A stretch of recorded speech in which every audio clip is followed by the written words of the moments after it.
On today's show, we break down the 10 high-performing habits of top entrepreneurs, which ones I've struggled with the most, and how Jay-Z became a billionaire.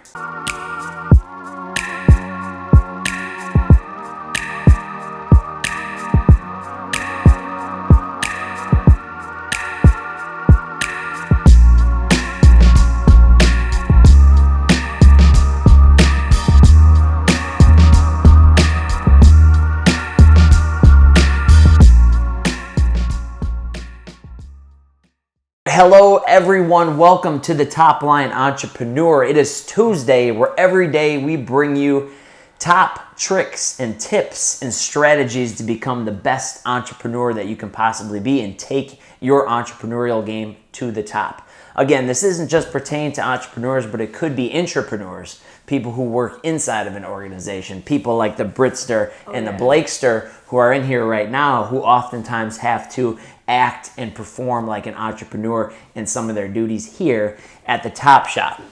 We're shooting today at Top Line Gym. We're in the office right now that I used to get so excited about getting in here and getting to work in here. Now I hate it, and I'm ready to move on to the next bigger and better thing, which we'll talk about later in the episode. But welcome to the podcast. Again, my name is Brett Summers. If you don't know me, which you probably don't, because technically to everyone else, I'm still a rookie, even though I've been in the game for a decade. I'm an entrepreneur. I've been a business owner since I was 22 years old. I haven't worked for anybody since I was 18.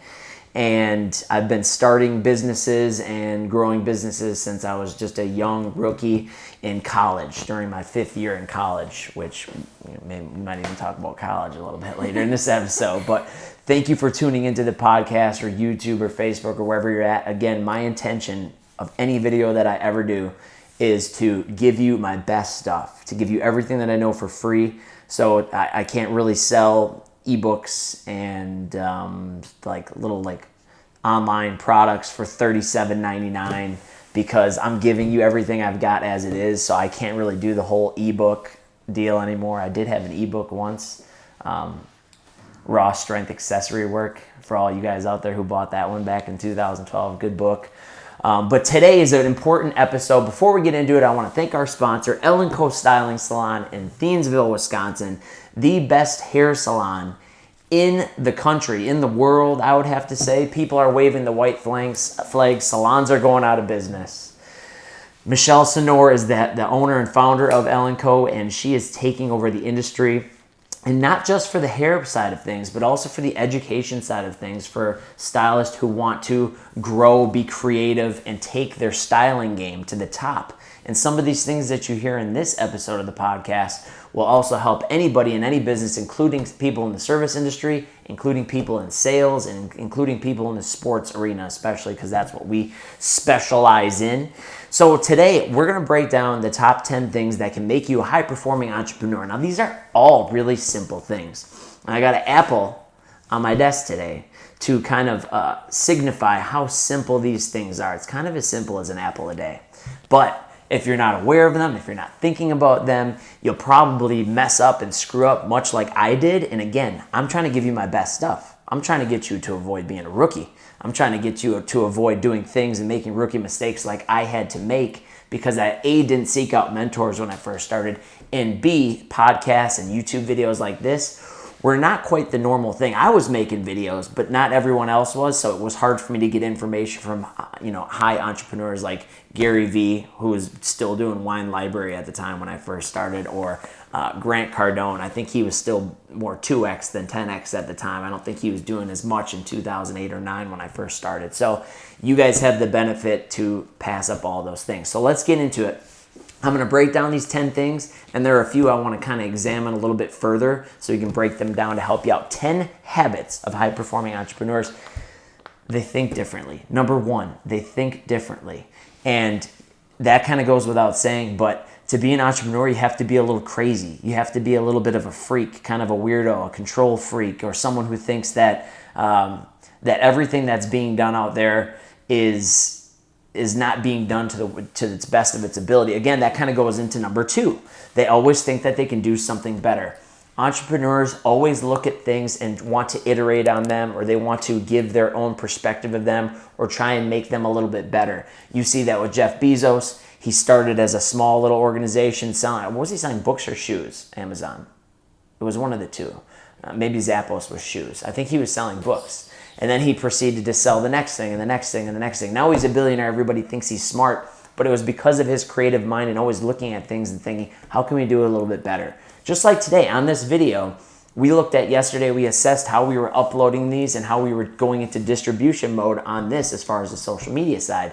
And Britt and I kind of went back and forth, and she said, well, if we upload to Spotify, it's going to go a lot quicker than if we upload to YouTube and we're not driving traffic there. So while we want it to live there, we might be better off uploading YouTube at night to free up some of the technology so that we can continue to deliver stuff on a consistent basis throughout the social media platforms. So just simple things. They always look at how they can do things better. Number 3, they are producers, not consumers. Consumers go and buy cars and clothes and shoes and all the bling, right? They go and buy stuff. That's how they view money, as a tool to be able to go buy things for themselves.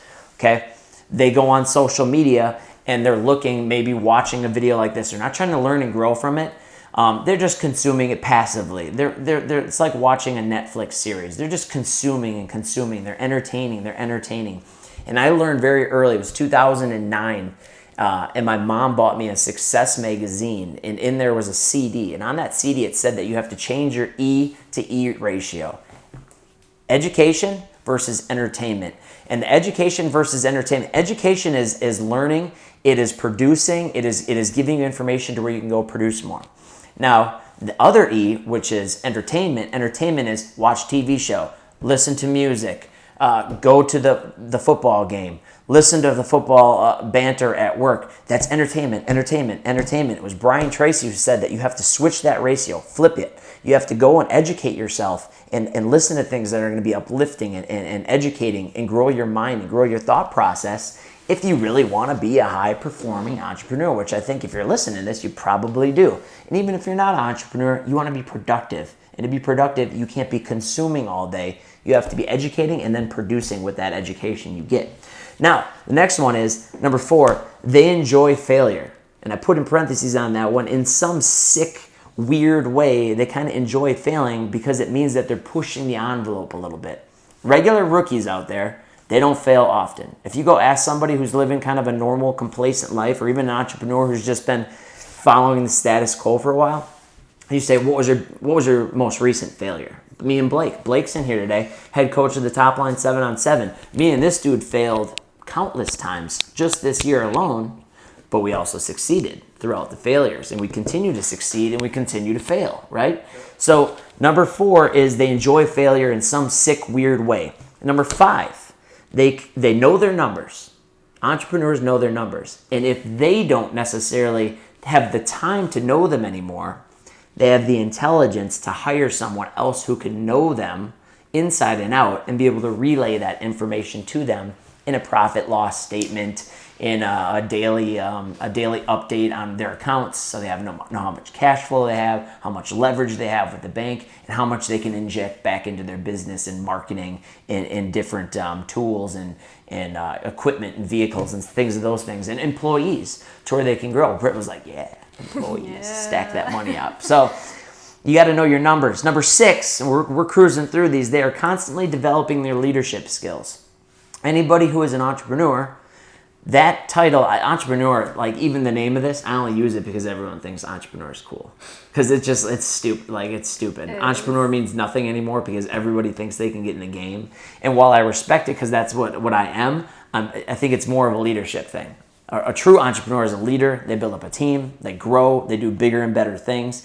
And anybody who wants to be a leader, and I learned this in the 21 Irrefutable Laws of Leadership by John C. Maxwell in a book that I read many years ago, and about 20 other ones like how high to climb and all these different things from John C. Maxwell, great leadership expert.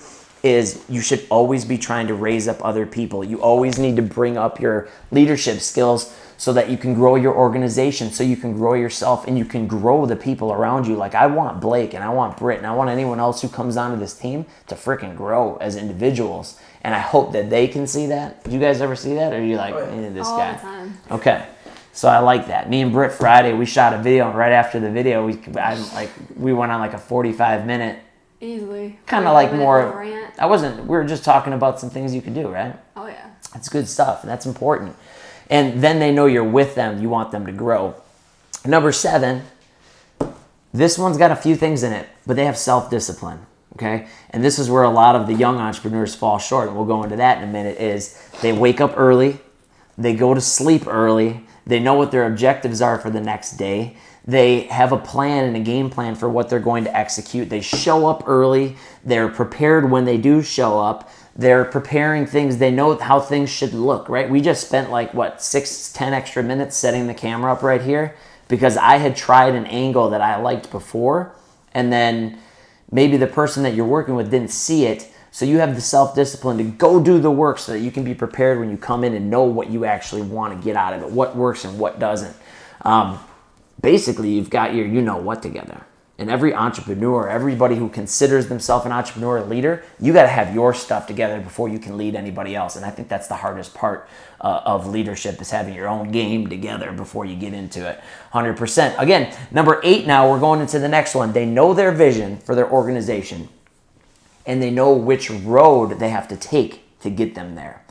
Now, again, you're always going to make iterations. You're always going to be trying to do something better, bigger, and different.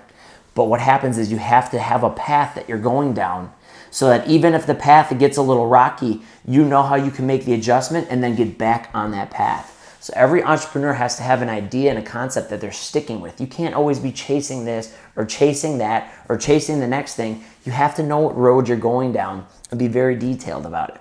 Number 9, they understand that sometimes you have to lose a battle to win the war. Sometimes you got to lose a client, or sometimes you have to upset a few clients because you're making a new decision that suits your business, because you know 3 to 6 months from then, if you make this change right now, which is uncomfortable, you're going to lose a couple people. You're going to lose a couple of bucks. Or maybe you're going to do the right thing in a situation, and that might cost you a couple $1,000s, or you might lose a little bit of money or time. You're going to take that because you know in the future, it's going to grow your business. It's going to take you to the level that you want to get to. It's going to take your game to the top. So they always understand sometimes you might lose a little something, but you're going to lose now to take 5 steps backwards to take 330,000 steps forwards.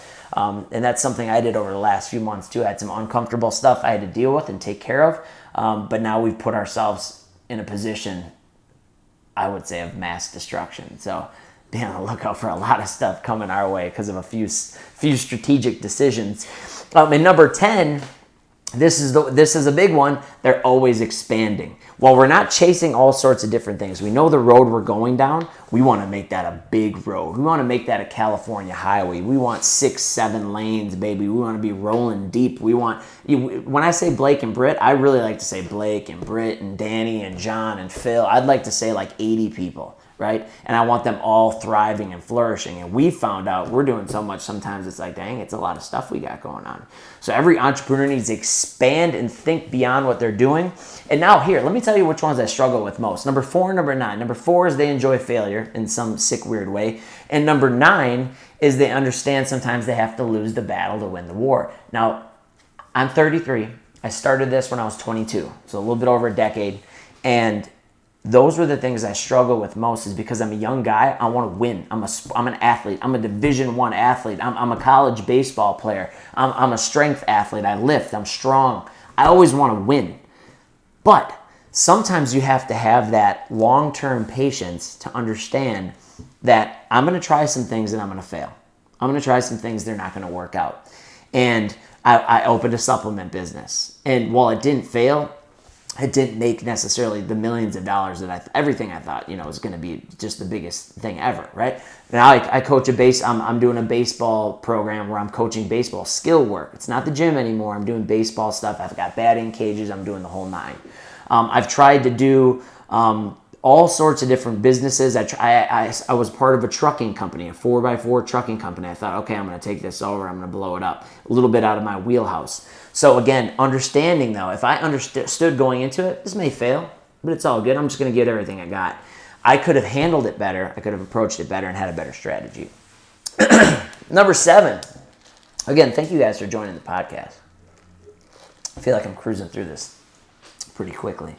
But what are we at right now? 14 minutes. Okay, we're going to keep cranking this so you guys don't have to listen to me fart around on here forever. Number 7, another thing that I failed with. And it's weird with this one because sometimes it was good and sometimes it was bad, is the self-discipline part. Waking up early, going to bed late, showing up prepared.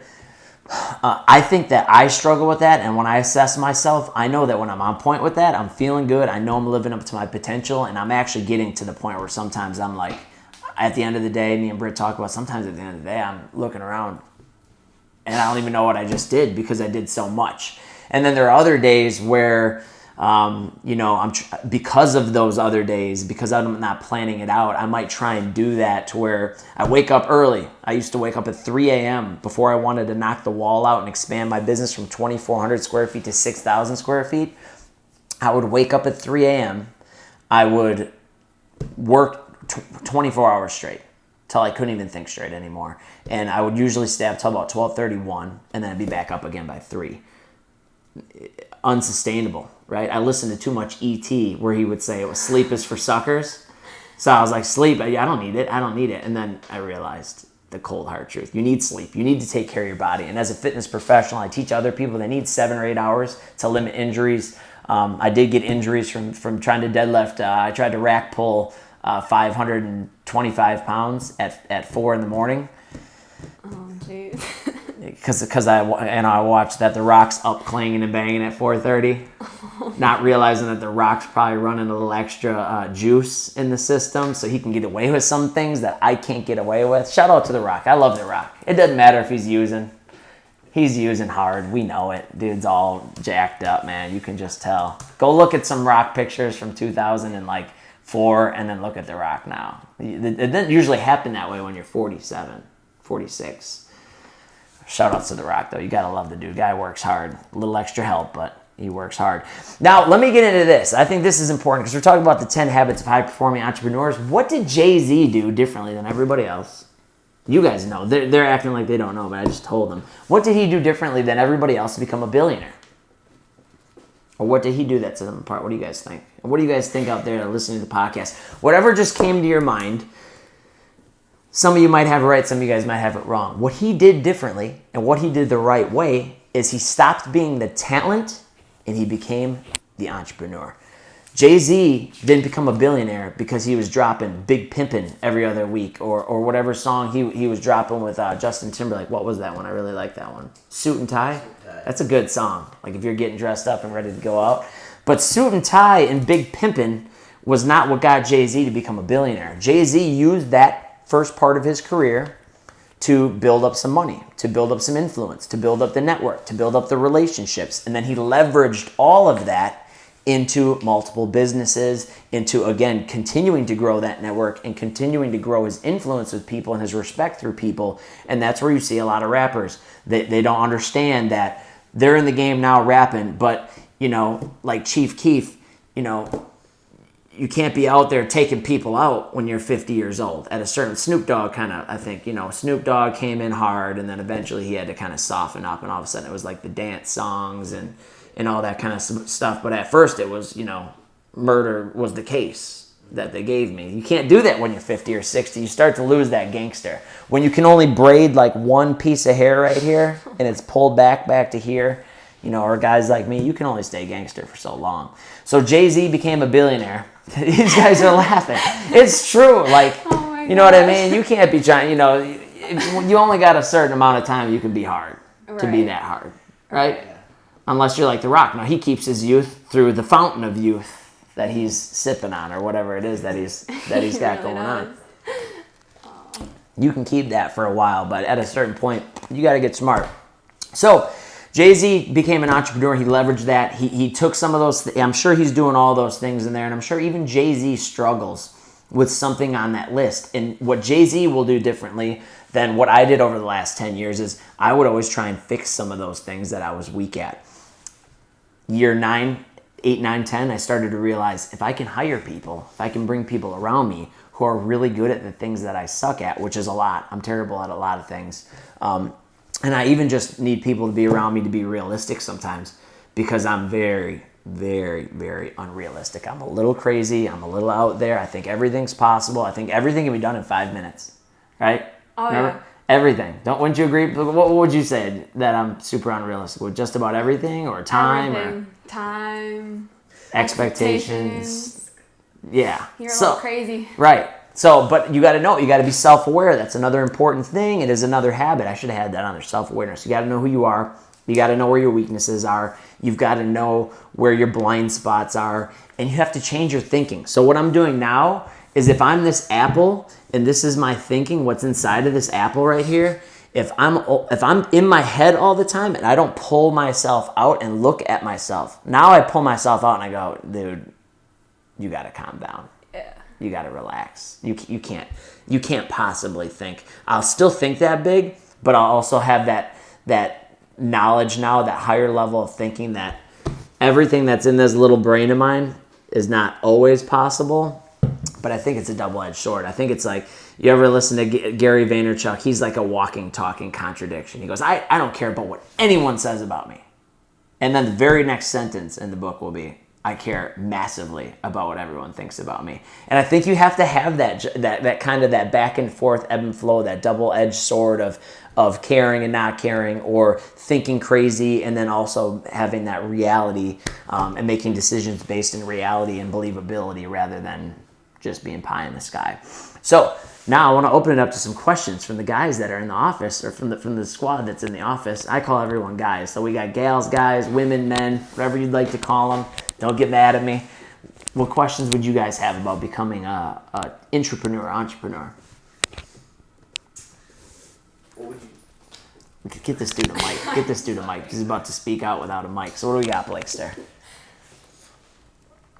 Like, when would you say it's like you're moving too, like, did you ever realize, like, if you're moving too fast, like, oh, I want,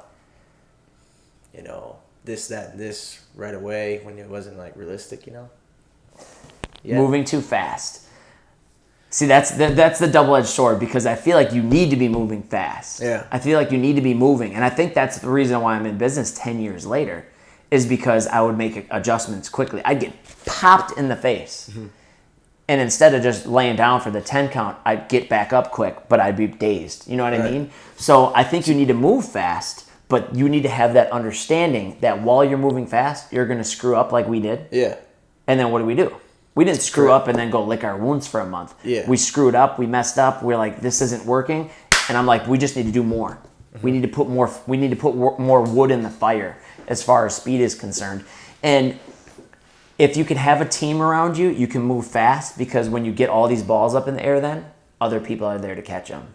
So I think move fast and make mistakes quickly, but then try and build a team and a staff around you who can catch some of those things and run with the ball when they get it in their hands, because you might be moving so quick that while it might be a good opportunity, if you try and follow every opportunity, you'll end up with that shiny object syndrome we talked about earlier, where you're kind of going off on a tangent.